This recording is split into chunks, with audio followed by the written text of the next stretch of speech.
Kate O'Leary is the founder of Urban Thirst, a company that creates delicious cocktail mixes for you to make fabulous cocktails at home. Urban Thirst was founded by Kate in 2004 and is a leading brand in all major liquor chains in Australia and New Zealand. Kate, welcome to In Her Shoes. Thank you, Suzi. Thanks for joining us. My pleasure. Tell us a little bit about the business. Well, Urban Thirst, as you said, we're there to help people create beautiful cocktails at home without the mess and fuss that normally goes into creating cocktails. We've been established since 2004 and as you said, we're in New Zealand, Australia, and we now export up to Spain as well, which is quite exciting for us. So tell me a little bit how it works. The product is ready packaged? Yes, it's basically the cocktail base without the alcohol or the spirits that you need to add to make the cocktail. So the idea of it came from a frustration that I had with making cocktails at home. And if you want to make cocktails properly, you need to buy the liqueurs, the spirits, the fruit, and particularly with frozen cocktails, which is our core range, you need to blend up ice in a blender, and it's difficult, time-consuming and messy. And so what the concept was behind it is how do we create the cocktail base that makes it very simple for you to make cocktails at home. I guess the key thing is that you found something that made life easier for the customer. That's and right. I suspect that's been part of the reason for your success. That's right. And also I think the novelty factor in our product, because I don't know if you've seen them, but they actually come in a bucket. And the idea of a cocktail in a bucket is somewhat funny, I guess, if you're thinking of cocktails, which are normally served in elegant glasses. But the idea behind that is that you put the spirits into the bucket with the mix, pop it in the freezer, leave it overnight, and it comes out as a frozen cocktail, already to the right consistency, so you can just scoop it out into your glass and go. And so the bucket is a very convenient aspect of the packaging. Well, I was going to ask a little later, but I'll ask it now. Obviously, that whole concept is part of how you differentiate yourself and make the customer attracted to your product. Anything else that's worked for you in that respect on making your product really appealing? Well, I think there's the bucket packaging plus also the way we have styled the product, so the look and feel of the product. Even though it's a cocktail in a bucket, it looks very sophisticated, and I think it appeals to people who want to be aspirational in their choice of drink.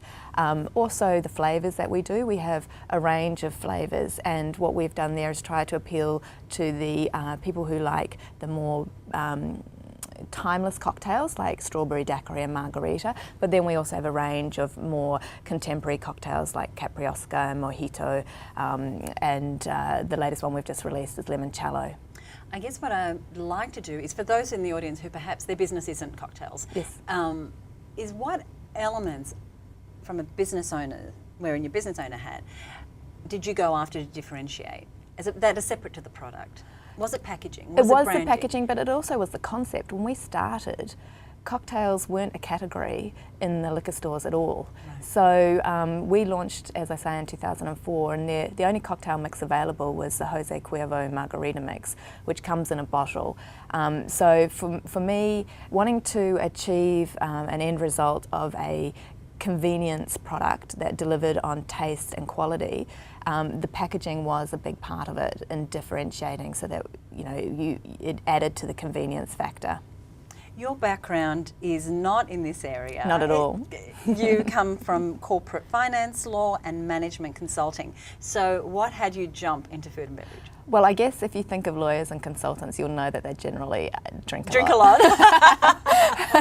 And so in a way it's not that far away from what I was involved in, and I was a lawyer in New York and drank a lot of cosmopolitans, thinking I was very Sex and the City type of thing, and so two things really made me cross across. First of all, I guess I had a food background because my parents had a food manufacturing and distribution company in New Zealand. So when I decided to leave management consulting, it was basically born of a wish to be doing things rather than advising. And as a lawyer and consultant, you're an advisor rather than a doer. And so I looked around at what I could do, and the first thing that came to mind was importing my parents' product into Australia. Okay, great. So I started my first business importing their products and distributing them into gourmet and specialty stores around Australia. And then from that, the idea of the cocktails came about. And that's how I sort of leveraged into the cocktail business. Having grown up in a family that was business oriented, you've been able to take some lessons away? Absolutely. I mean, I think the thing that I learnt most of all was that it's not a glamorous life, even with a cocktail business. It's a very hard life being an entrepreneur, and I think a lot of people think of entrepreneurs and think they're wealthy, drive convertibles and have this fabulous life, but they don't realise the hard work that goes into it. And I saw that with my parents. Both of them worked in their business, and I knew what it took to actually have a successful business.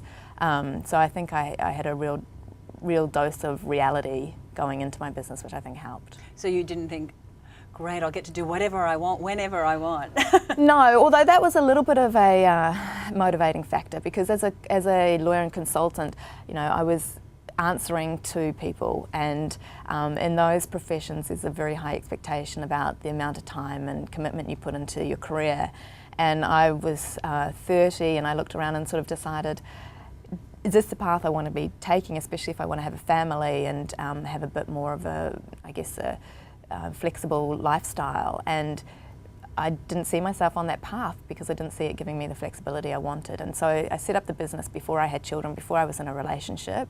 And now I'm in a relationship with 2 children, and I do have the flexibility that I wanted, although, obviously it's taken me 7 years to get there. That's not that long in the scheme of things. I feel it's a long time. I feel it's a long time. I think when I started, you still think, I've got this fabulous idea, it's going to take the world by storm. In a year, I'll be turning over this much. And then you realise it's not going to be a year, it's going to be several years. But yeah, here I am. One of the things I wanted to ask you about was that obviously your distribution includes liquor chains all over the country and in New Zealand. But you also sell direct to the customer online. Yes. How have you found that move to selling and dealing with direct with your end user? We started it before we were really in the liquor stores, and the reason we started it was because we didn't have a distribution footprint to reach all of our consumers, and we were mainly distributing through gift and homeware and especially food stores, who often only had the product in store through the Christmas and hot season. So we had all these customers who would email us after Christmas and say, where can I get your product? The store that I bought it from didn't stock it. So we started the online store really in response to their needs. And now that we have a bigger distribution network through the liquor chains, it's really become a very small part of the business. But I think it's good because we still are there for the consumer, so that if they want to buy something direct from us, they can. It's good for the people who are in rural Australia, or who, convenience as well, which is what our product is about. I mean, I do all my shopping online, so I shouldn't expect my customers to have to go in store themselves. Right. So it's a convenience that you still offer them. Yeah, absolutely. In your 7 years of business and in the years before that as a career woman, what have you learned that you would share with those who are perhaps just starting in business and looking to grow? Okay, well, I think first up is choose something that you're passionate about.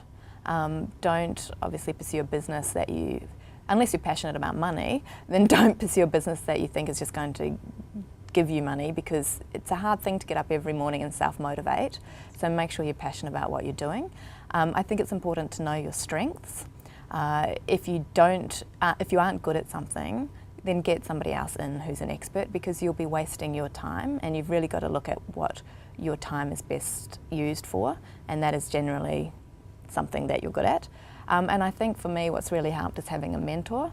I'm very lucky. I've got an amazing mentor who puts a lot of time into me and is always there for me when I need it. And he's got a very successful business and has got a lot of words of advice, and I think that has been a wonderful help to me, especially in the last few years. So if you can find yourself a mentor, someone who's been in business and can help steer you in the right direction if you're facing decisions, then I think that's also a very helpful thing to have in place. Great, Kate. Congratulations on your success, and thanks for joining us. My pleasure, thank you.